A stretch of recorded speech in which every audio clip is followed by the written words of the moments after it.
Assalamualaikum warahmatullahi wabarakatuh. Shalom, Om Swastiastu, Namo Buddhaya, dan salam kebajikan. Selamat datang di diskusi publik dengan tema Menggali Keadilan bagi Agama Masyarakat Adat di Indonesia. Secara umum, diskusi publik ini dibuat setelah kami berdiskusi mengenai agama masyarakat adat yang selama ini sering dianggap dipandang sebelah mata.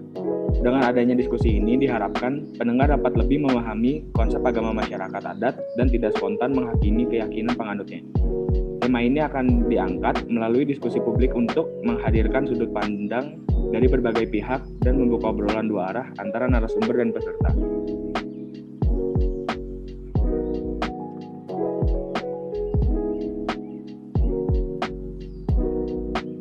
Saya mengucapkan terima kasih banyak kepada Universitas Parahyangan. Ini sangat luar biasa ketika generasi muda ada kepedulian terhadap keberlangsungan hidup agama adat maupun kebudayaan bangsa yang selama ini ya bisa dianggap terkucilkan.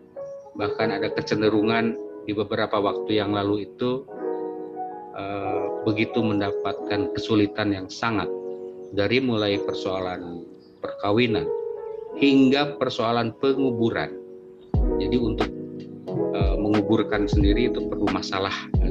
Bahkan terakhir perjuangan dari saudara-saudara di kelompok adat ini untuk mendapatkan kartu tanda penduduk itu ya baru didapatkan oleh mereka dengan nama kepercayaan.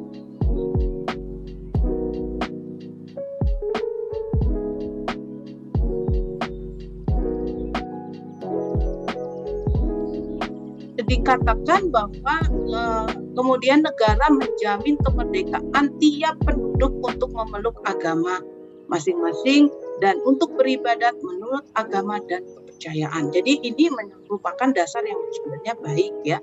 Artinya adalah posisi kepercayaan mau disetarakan, kesannya mau disetarakan. Tetapi dalam kenyataannya tetap tidak setara. Karena tadi unsurnya tidak terpenuhi, gitu ya. Jadi memang kadang-kadang si pembuat undang-undang itu sifatnya dualistik. Pada satu sisi kelihatan ingin melindungi, tetapi pada sisi yang lain seringkali menghilangkan eksistensi atau keberadaan masyarakat adat. Ini juga terbukti di dalam Undang-Undang Pokok Agraria yang secara eksplisit menyatakan bahwa mengakui masyarakat adat dan hak-hak tanah adat dan didasarkan hukum agraria berdasarkan pada hukum adat. Tetapi ketika substansinya malahan menghilangkan. Jadi ini dualisme hukum sebenarnya.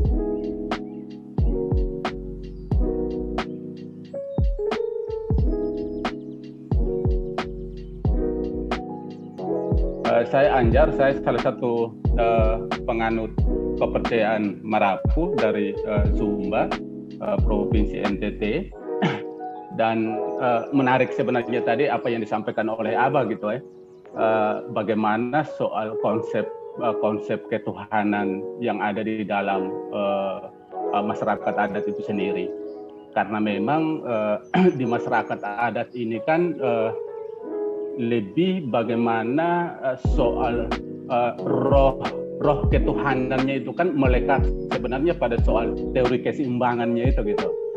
Bagaimana soal keseimbangan dan keselarasan antara manusia dengan manusianya, antara manusia dengan lingkungannya, antara manusia dengan terutama untuk penciptanya gitu. Nah ini sebenarnya soal konsep ketuhanan itu juga yang memang ada di penghayat kepercayaan Marapu yang ada di